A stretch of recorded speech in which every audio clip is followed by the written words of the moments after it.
Clear prop. Tower 738 Yankee number 2 following twin traffic, 3 mile final. Clear left to 1 Charlie Bravo, make straight in runway 25, join 4 mile final. This is Behind the Prop with United Flight Systems owner and licensed pilot Bobby Doss and his co-host, Major Airline Captain and designated pilot examiner Wally Mulhern. Now let's go Behind the Prop. What's up, Wally? Hey, Bobby, how are you? I am fantastic as always. We've had a number of really good shows recently, and I'm really excited about this one. It's been something that I've been thinking about, you've been thinking about, and it's something that I think all of our students at United Flight Systems should be thinking about.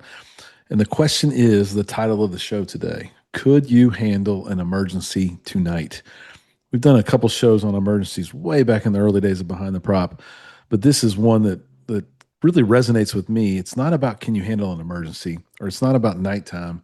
It's about the pressure or the thought process of, are you ready for an emergency tonight?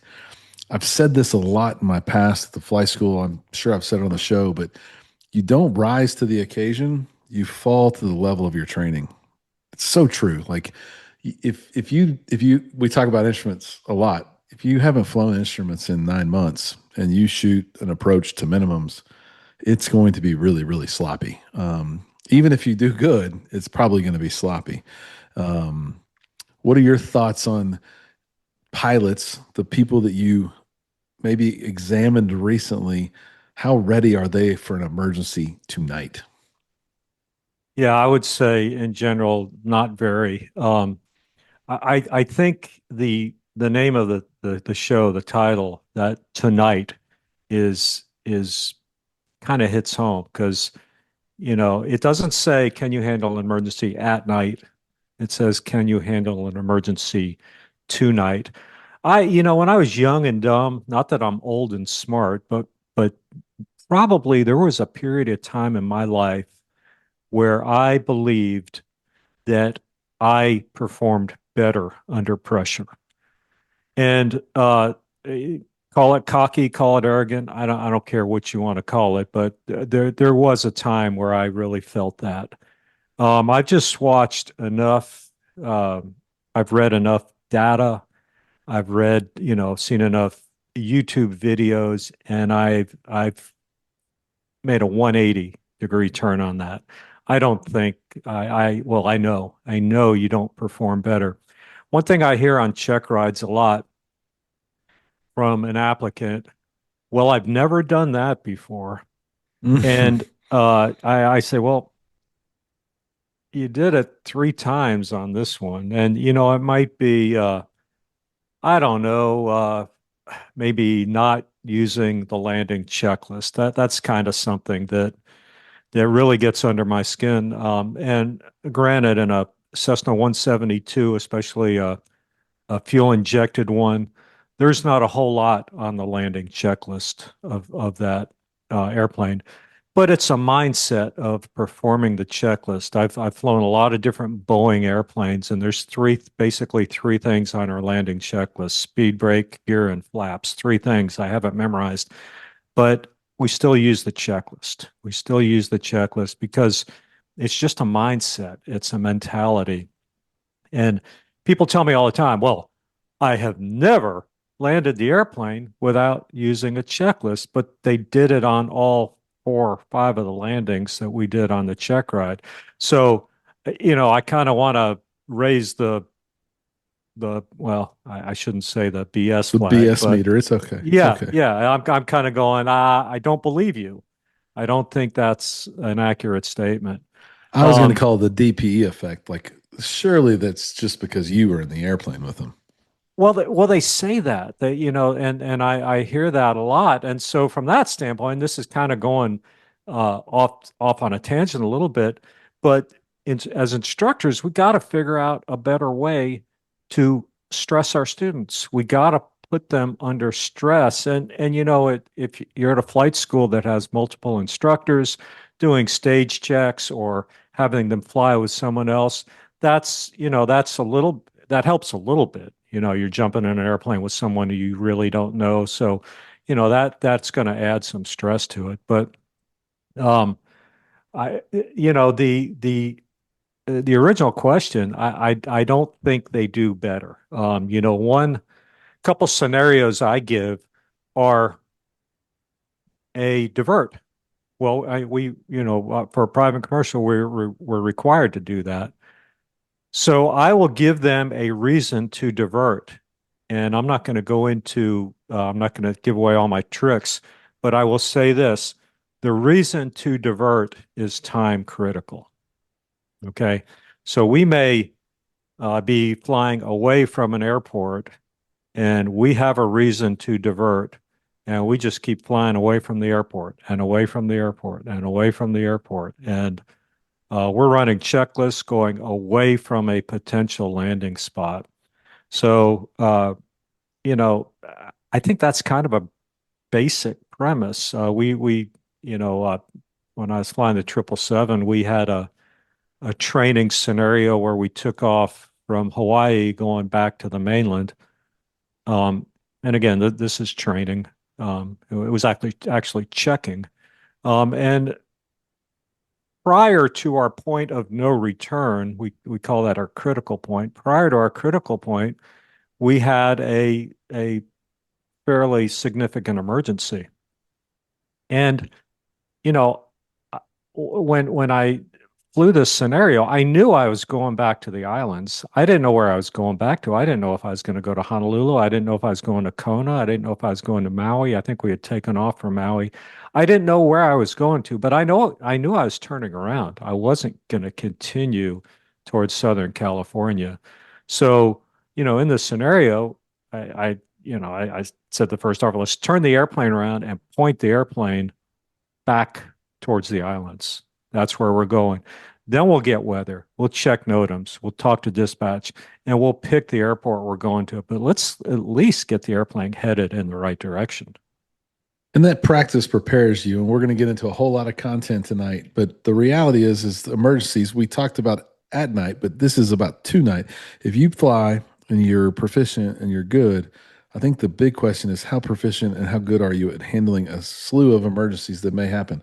We don't get to pick when they happen. They don't happen in perfect weather. They don't happen during the daytime. They don't happen when our iPad's fully charged. We have to have all this stuff ready to go. And if you don't do it every flight, you're going to fall back to that level of your training. So you got to find a way to train yourself. You got to find a way to prepare yourself because it can happen over bad terrain. It can happen in good weather. It can happen in bad weather. You got to take that all into effect. So we've got a show that's got 3 parts today, like we always do. And we're going to break this down and help you be better pilots and better prepared for when the emergency happens so that you can gain some confidence that you will be able to handle an emergency tonight. So part 1 is training for the day you hope never comes. Wally just gave you a great scenario of how they do it in the simulator at his airline to practice, because that one muscle memory of turning that airplane back might be the thing that saves a whole bunch of lives. So how do you do this with your instructor, by yourself, with others, safety pilots, etc.? I think it's about building the habits until they become reflexive. And I had somebody tell me recently, and maybe he's listening to the show. He goes, "I'm telling my son to learn his private pilot material as if he knows his name." And I'm going to use this for the rest of my life, because if someone asks you, Wally, what's your name?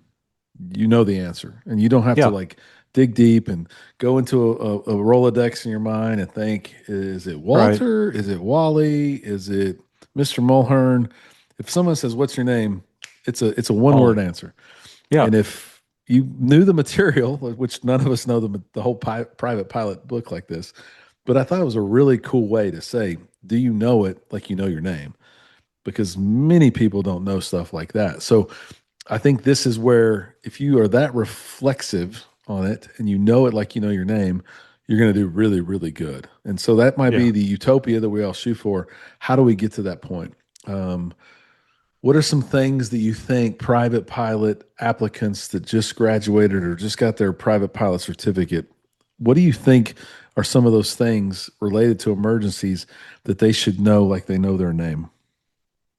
About their airplane or about those procedures?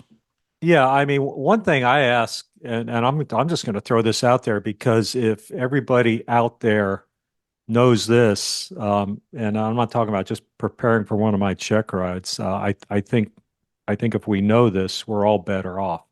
Um, I ask everybody, we're starting the engine. We're going out and we're starting the engine, and while starting the engine, we see flames coming out from underneath the cowling. What are we going to do? I would venture to say that every airplane has an engine fire during start checklist. And they dig around for it and they'll find it and they'll read it to me and I'll say, okay, that and when they put their head down, they start looking for that checklist. I start the timer and I'll say, okay, that took you 31 seconds to find that checklist and pull it out. And that's actually pretty quick. Um, and I say, isn't it? Don't we think that this might be something that you just need to memorize? And pretty much all reciprocating engine airplanes have the same procedure.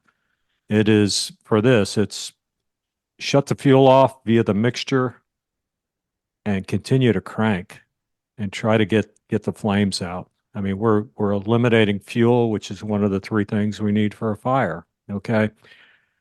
But so many people will tell me, they'll say, I'm going to just get out of the airplane and run.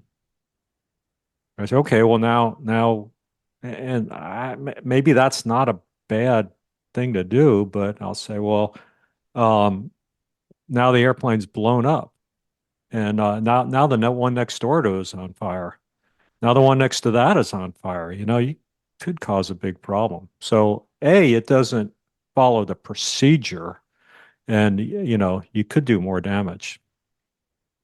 So, are there things that instructors can do? Obviously, beating that into applicants' brains or students' brains and saying, hey, here's 5 things that you should memorize and know, memory item type items. But do you think a pilot should know the glide speed for their airplane? Absolutely. Absolutely. Um, the glide ratio? I mean, Yeah. that's pretty important.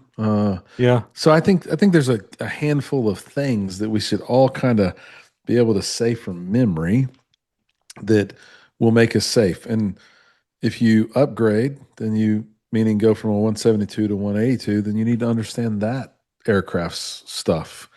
I think a lot of people don't think of these things when they get the opportunity to go fly a new airplane for the first time.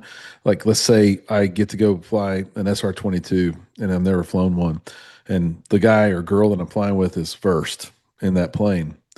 I see way too much casualness of that happening where I go jump in a plane and fly with someone. And I just don't think kids or maybe even some young adults think about it. But that person could have a heart attack. Yeah. Can I land from the right seat? Do I know the glide speed of that airplane? Do I know how the flaps work? Can I do a no flap?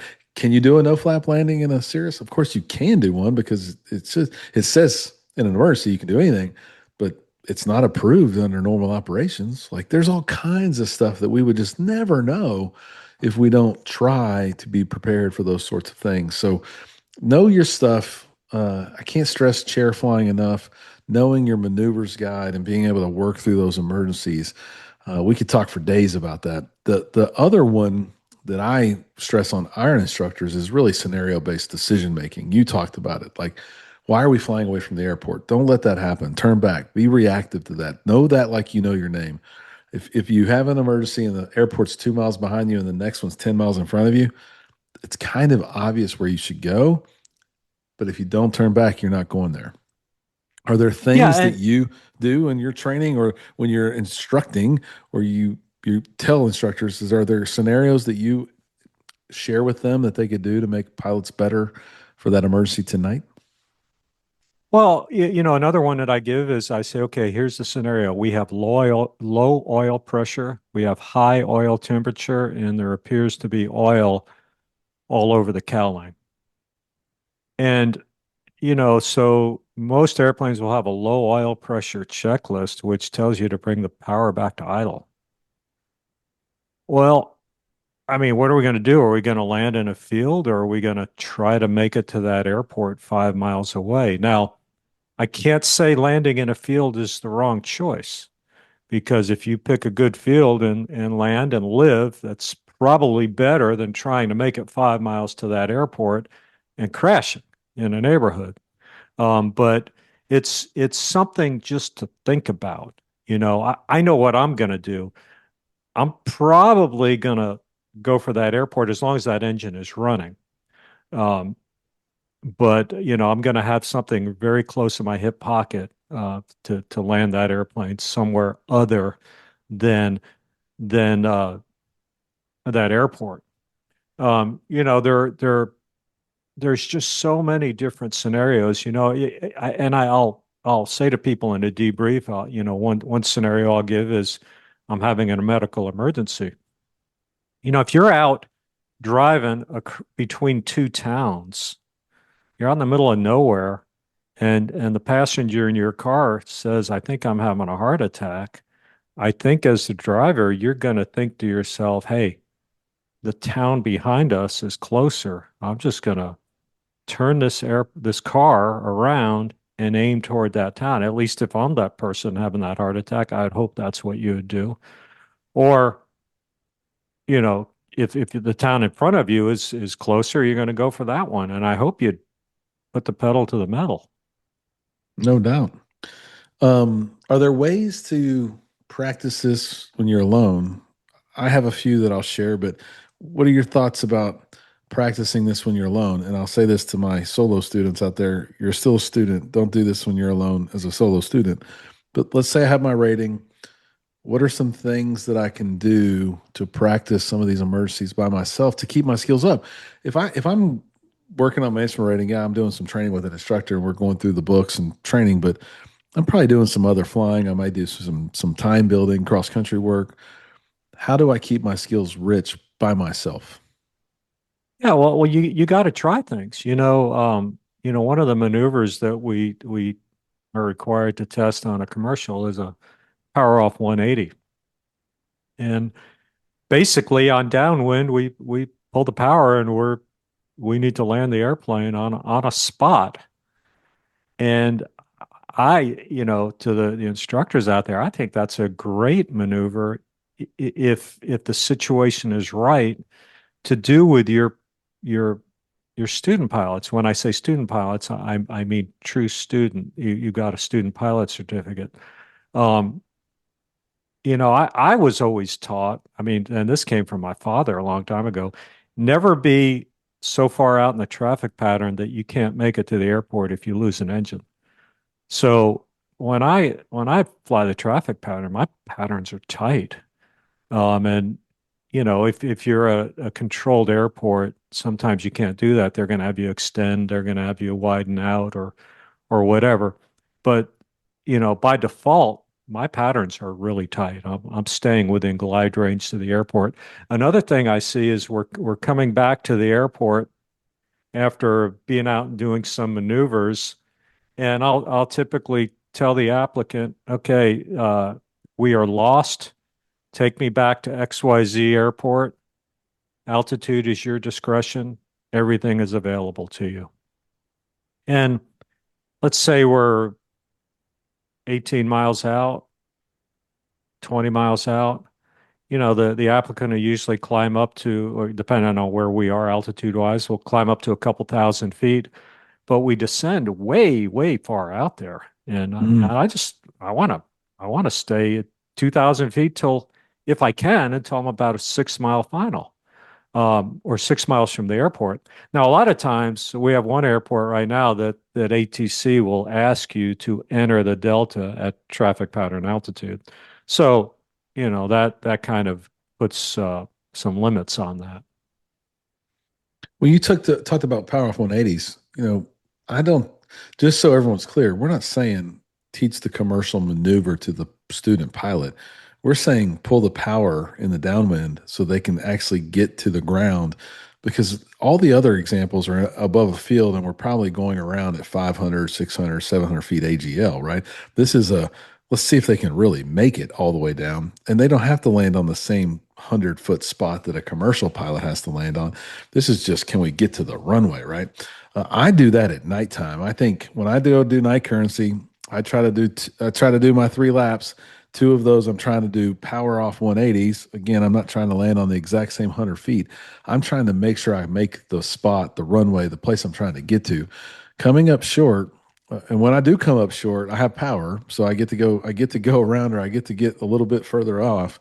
But in that worst day, I'm only going to be the best that I've trained for. So I love to do that at night. The other thing I do at night is ask the tower to show me the light gun. Luckily, our airport has a tower, and they're probably it's probably a little slow, so they're interested in doing something.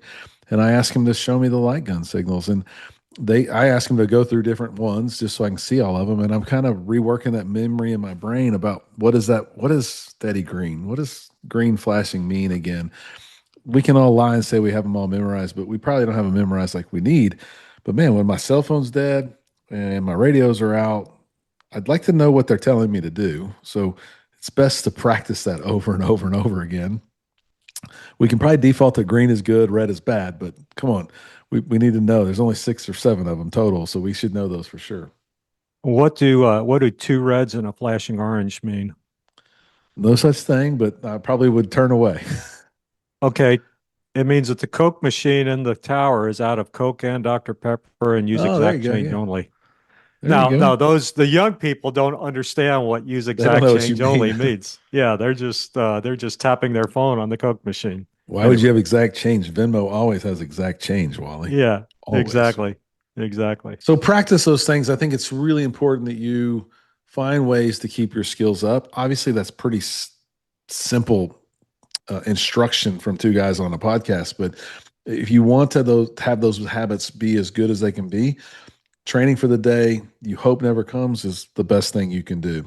Part 2 of the show really is about how you can be your best and learn from other people. So we have a case study out of Australia. A guy named Peter Schultz recently landed with his gear up, and it wasn't just like a gear up landing. He had to do a lot of right things. He had a malfunction shortly after takeoff and did a lot of things that I'm sure he prepared for. The weather wasn't perfect. There were low ceilings.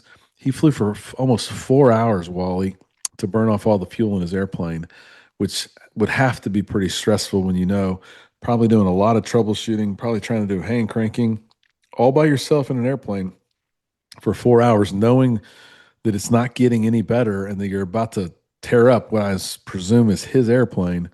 That's got to be pretty nerve wracking. Recognizing the problem early is key, but also I read the story. It talked about birds in the area, bad low ceilings, 1,500 feet ceilings, and you're sitting there flying probably 1,000 feet AGL in a plane that you know is damaged with hundreds of gallons of avgas. It's got to be very, very stressful.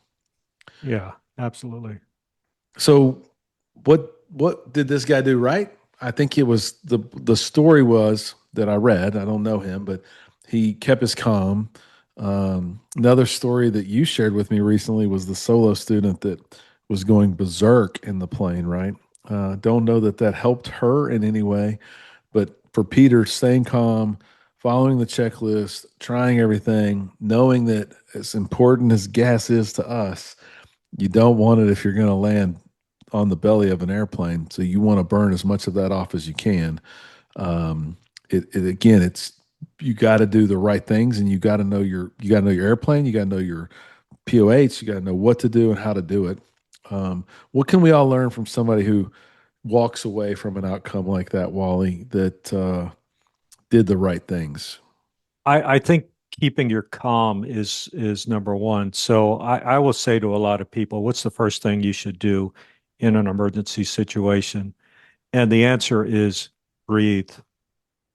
I I had an emergency situation probably about 5 or 6 years ago. We were going into Los Angeles.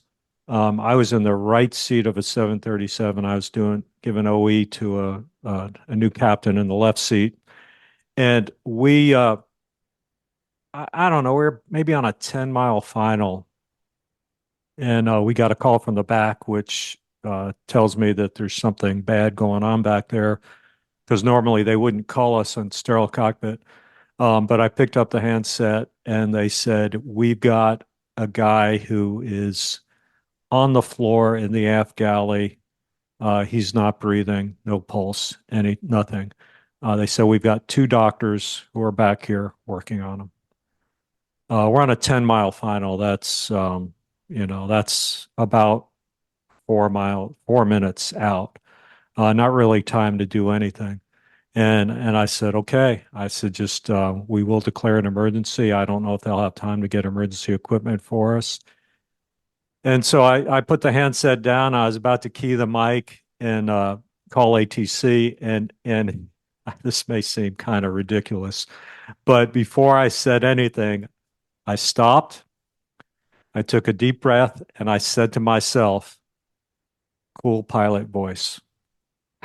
And I hit the button and I said, LA Tower, United so-and-so, we've got, a passenger not breathing.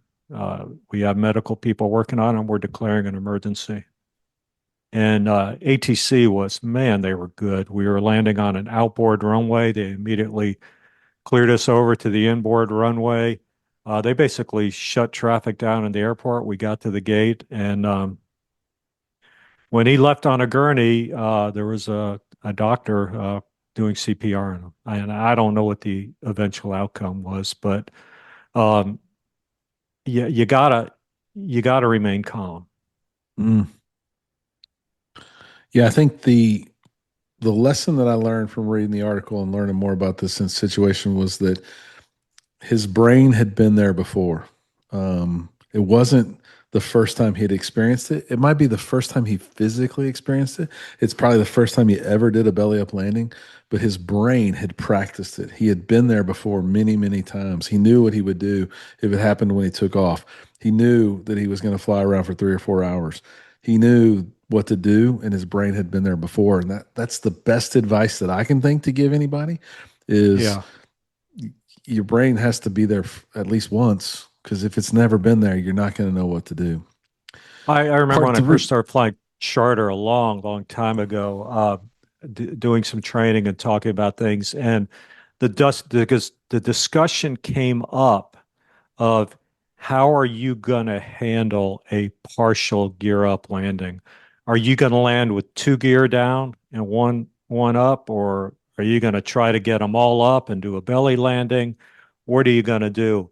And so I made the commitment. This is 40, 40 years ago that I'm going to take whatever I can get. I'll take one gear down, two gear down, hopefully all three. But so in my mind, I've already made that decision. That's how I'm going to handle it. And you may choose to do a gear up belly landing with, if you can get the whatever's down, if you can get them back up. And I'm not saying that's wrong, but I'm just saying I have already made the decision of how I'm going to handle it. I probably would have said gear up landing before you said that, but now that I think about it, I could get the plane and a lot of energy bled off with one left main gear down, just Yeah. kind of fighting it up for a minute. Probably less impactful. So you probably just changed my mind, and now I have that decision made for me. If I'm ever in a plane with one or two down, I think I'll make Yeah. the same decision moving forward. All right. Jumping into part three, nighttime emergencies and proactive risk reduction. We talked about this being tonight, not just about night, but night brings a whole slew of other problems. And I have, golly, for a 500-ish hour pilot, I've got probably 125 hours of nighttime, probably 100 of it solo with no other pilot, or solo or with me being the sole pilot in the plane, meaning my family was with me. Lots of trips back and forth from Houston to Dallas and Austin in a 182. And I have a strategy that's called follow the freeways. Like, I'm just going to be close to a freeway.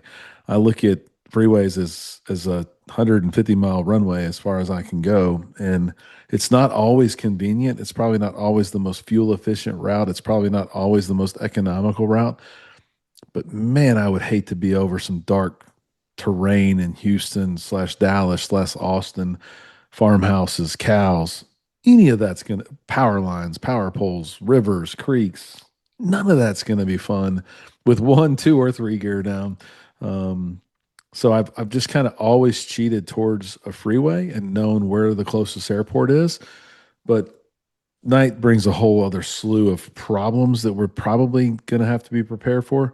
That's my own personal system. Wally, do you have a personal system that you lean on for nighttime flying if you're going cross country? Yeah, go higher. Hire's great. I Yeah, think to there's an extent. posters I and mean, t-shirts everywhere. You need three things: altitude, airspeed, and money to be a pilot. yeah.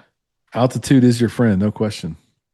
And a lot of my applicants on their check rides will tell me, they'll we're heading out on the cross country, and maybe it's a 200-mile cross country, and wind is not an issue. And maybe we're going eastbound. I'll say, okay, what altitude are we going at? And they'll say 3,500. And I'll say, why not? Why not higher?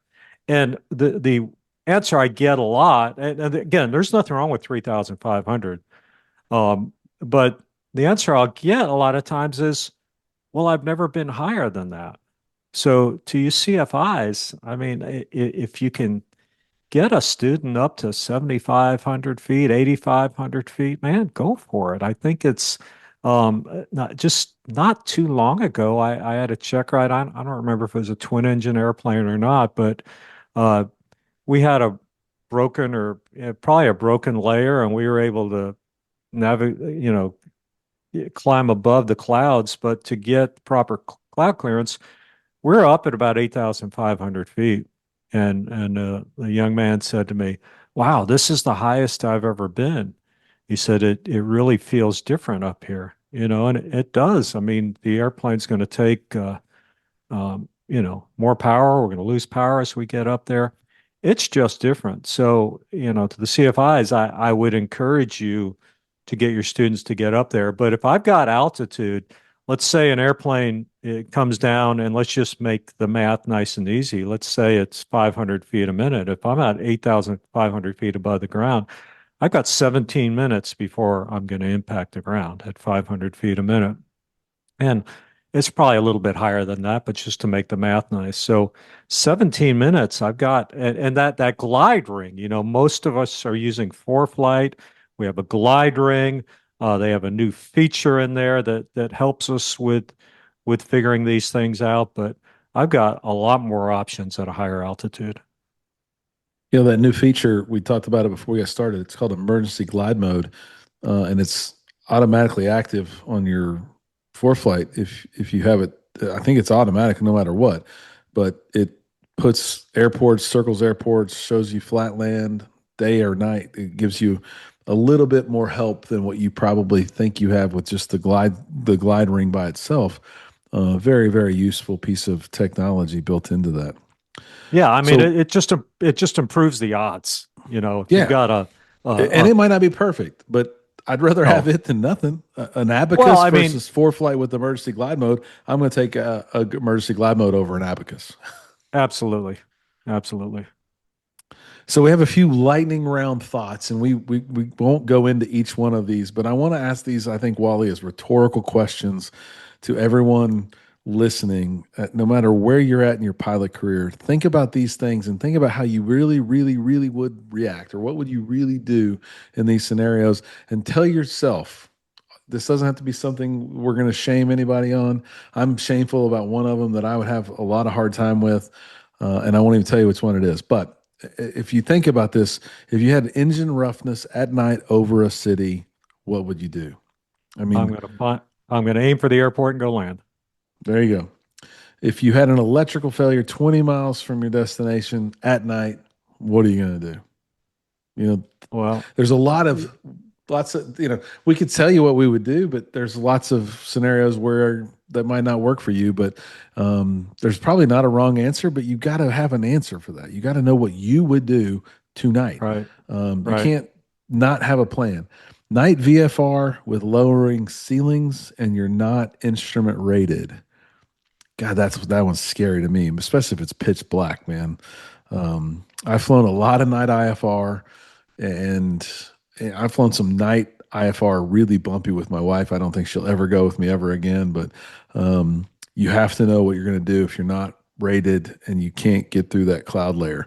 Finally, if you had complete comms failure approaching a Class C airspace and you feel like you need to land, how are you going to do that? What are you going to do? Everybody can say, I'm in an emergency, I can get away with it. I get you can get away with it, but you don't want to run into someone else. You don't want to run into something. Like, what are you going to do? What is your strategy? What is your approach? If you don't have one, think through and get one. There's a million more of those that we could throw out there, but those are 4 scenarios that we wanted to rhetorically ask the listeners. Are you ready for all 4 of those tonight? If you're not ready for all 4 of those tonight, get with an instructor, do some more building of time, build some muscle. You're only going to be as good as you were on what you've trained for. Wally says it all the time. If you've never shot an approach with just your iPad, you surely don't want to do it for the first time when it's really happening. Yeah. And I will say this, we have a very, very, very powerful tool at our disposal. And that's Squawking 7700. I'm looking at these, the complete comm failure approaching Class C. Well, if it's an electrical failure, you won't have a transponder, but that's the first thing I'm doing, complete comm failure. I'm going to go to, the lost comm procedures. I'm probably going to start, on the emergency code to kind of really let them know that we got something going on. And just for those of you flying Cherokees out there, I'm going to give you just a little nugget that may help you with something. Most of the warriors and archers have a glide speed of about 78 knots. What's the emergency transponder code? 7700. 77, 77. I could live with you saying it's 77 knots. Anyway, just maybe an easier way to remember that. I love it. So as we wrap up, be prepared, do some repetition, have a mindset that you're ready to tackle these emergencies when they happen. Build habits. If you don't build the habits, you're not going to be ready for it. The safest pilots aren't fearless. I might actually say the most unsafe pilots pretend to be fearless. But practice, be your best, work with instructors, get the help that you need to be prepared for your worst day. And as always, fly safely and stay behind the prop. Thanks for checking out the Behind the Prop podcast. Be sure to click subscribe and check us out online at behindtheprop.com. Behind the Prop is recorded in Houston, Texas. Creator and host is Bobby Doss. Co-host is Wally Mulhern. The show is for entertainment purposes only and is not meant to replace actual flight instruction. Thanks for listening, and remember, fly safe.